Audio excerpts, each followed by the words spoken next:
Hi, and welcome to a video which I've made which demonstrates a program which I've been developing over the last 2 weeks or so using the development version of Sonic Pi, Sonic Pi 2.12.0 MIDI Alpha 3, which, as the name implies, is adding MIDI features to Sonic Pi so that it can accept MIDI input, it can output MIDI, and also it can send OSC messages and receive those as well.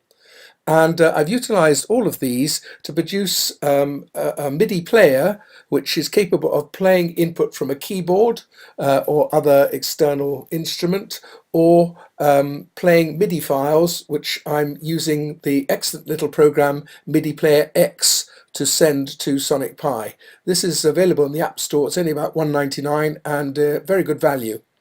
Now, in order to communicate, you need to use what are called MIDI ports, and these are set up by the Audio MIDI utility on the Mac. And I'm running a little utility called M2O here, which is actually part of the new version of Sonic Pi. It comes from a project called OSMID, which is written by Louis Lauret, and which enables Sonic Pi to receive MIDI information and transfer it into OSC code, which is more familiar to the internal workings of Sonic Pi. One of the things this does when you run it with a -L parameter is to list the MIDI inputs which it can find. And there are 3 of them here, all of which we're going to utilize. One of them is a virtual MIDI port which I've set up called SP port, and that is going to receive input into Sonic Pi. And the MIDI player here, from which you could select the port you want to use, is being selected to output to that particular port. Incidentally, it can play on its own internal GM synth, so it works standalone as well. But that's what we want in this case. The second port is connected to the USB Oxygen 8 keyboard. This is an M-Audio keyboard, quite an old one, which I've got, just a couple of octaves, but nice and portable and capable of providing MIDI input.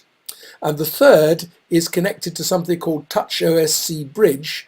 This is a piece of software that comes with TouchOSC, which is an application which runs on an iPhone or an iPad, and which is capable of showing pictorially a series of sliders, which you can see here. And these can be adjusted and then used to send information to Sonic Pi, where I've written code to interpret them and to adjust various parameters. You'll notice when I hover over this that it's giving a recording sort of symbol. This is just using a trick, which is if you use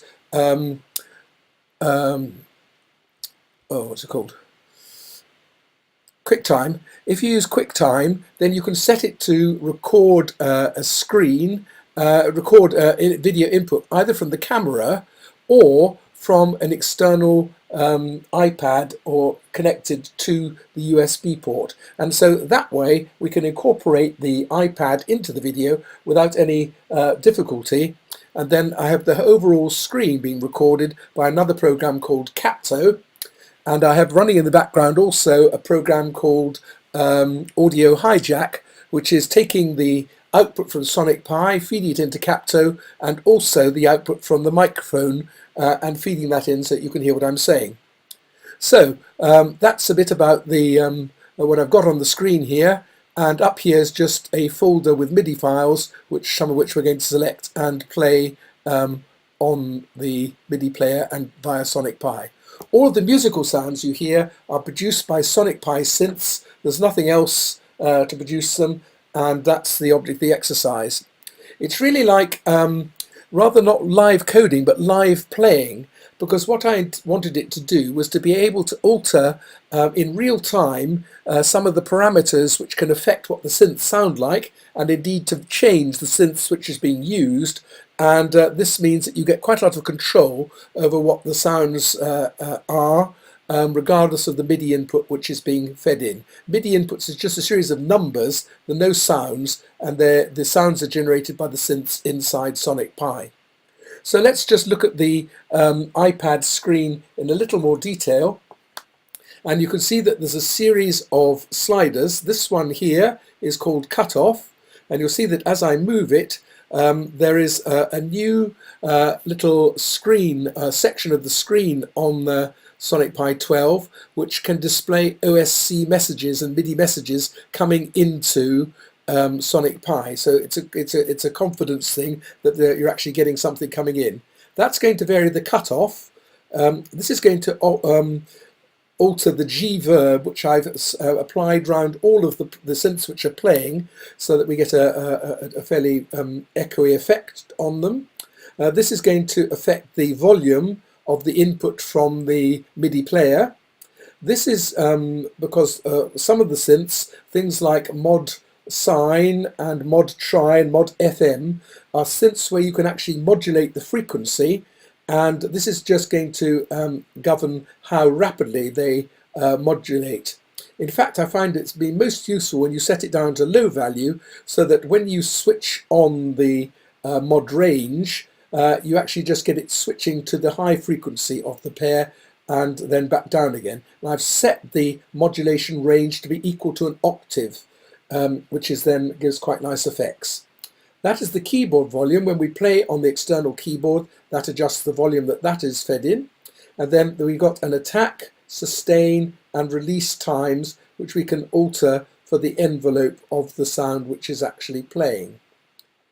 Round here we've got a pitch bend control. It's not spring loaded as like a wheel on some keyboards, but it will stay where you leave it, and it shows you how much you've deviated from the center. And in order to get back to the middle straight away, I've got a zero bend thing, which is not actually running yet until the program's running, which will bring it back there. And I've got a maximum bend, which will send it up there, and a minimum one, which will send it down there. And the range is set to be an octave up or down. The synth name is going to appear in here, and this will choose the synth when the program is running. And I can also choose it by using an up and down arrow key. They're not having much effect at the moment because the program's not actually running yet. And also, we can either have this varying the synth which is applied to the MIDI player input, or if I put that switch on, it will adjust the synth which the keyboard is playing. And over here, we have another slider which is controlled by the program and which will indicate how many MIDI channels are actually in operation. Often it'll just be one, but sometimes it might be 6 or 7, and it's capable of taking all 16. If it's at 0, it means that there's no MIDI input being allowed, and it will mute the input from the MIDI player. So we'll just leave these in any old position so that you can see that it does actually adjust things when we start the program running. You can see that we've got some random settings all over the place at the moment. I'm now going to run the program, and the first thing it will do is to initialize the OSC, TouchOSC screen. 3, 2, 1, go. And you can see that they've now assumed different values. The cutoff set to maximum, it's not having any effect. G-verb and volumes and other things are roughly about half setting, and a very small attack, sustain or release setting, and the pitch bend is set back to 0. You'll also notice that where it said choose synth, it's now saying piano, and that's set as the starting fault to synth, which we're going to use. And the first thing we might do is just to look at the keyboard and show that this works. The keyboard will play a piano if I play it, like that. And if I put up its volume, it'll be a bit louder. Take down the G verb, and it's a bit deader. So you can see the G verb working.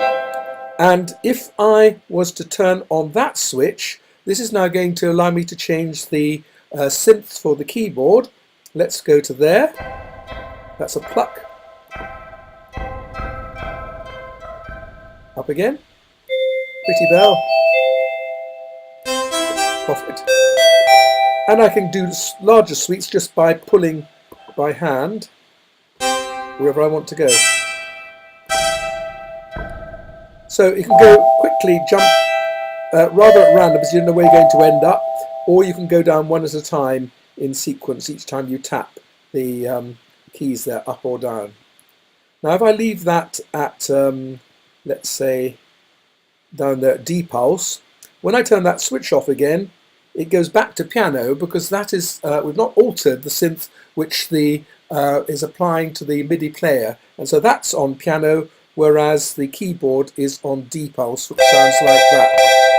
So we've got quite a loud piano there, which means that it would appear over the top if we were to play. Let's just make the synth a bit of a snappier note like that. And you can see the effect of the pitch bend.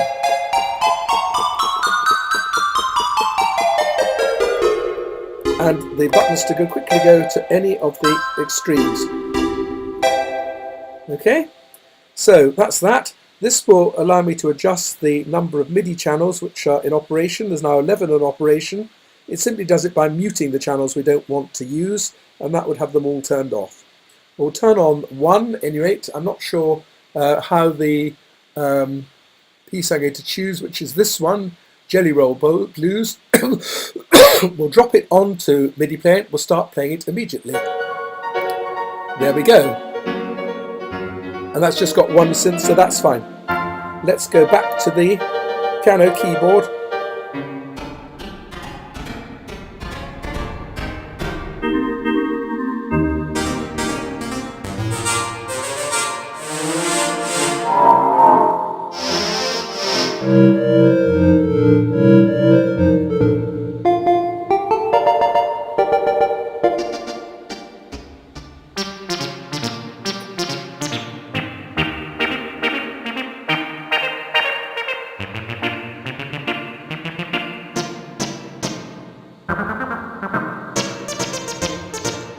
You can see how you can alter as you're playing.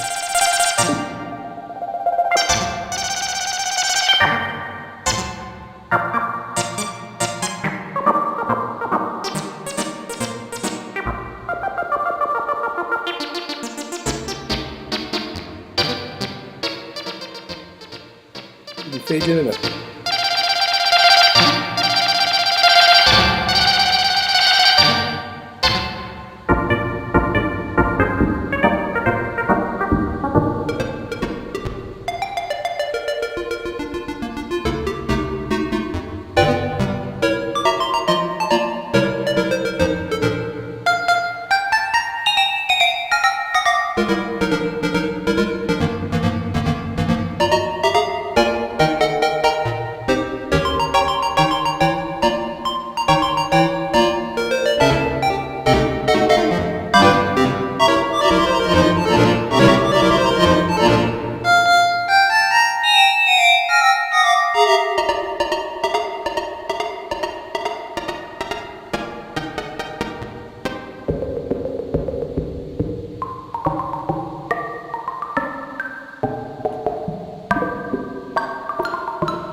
Playing the piano at the same time.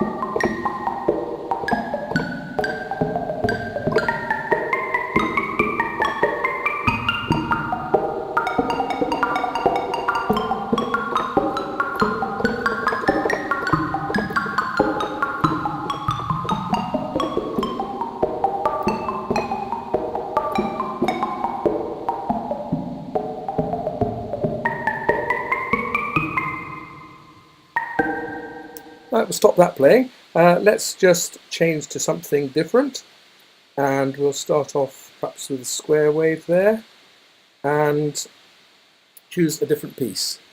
Let's try some blues.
Yeah, and now for something completely and utterly different.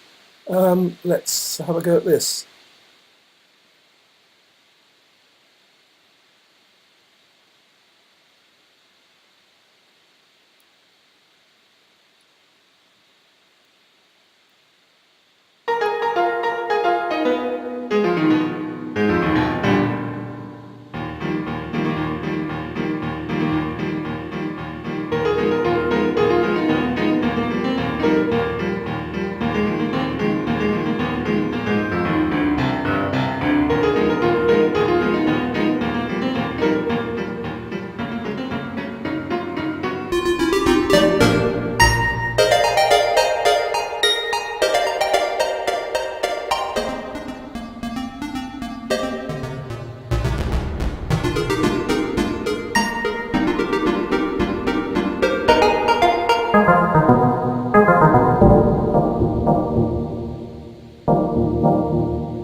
So I hope you've enjoyed this brief introduction to the program.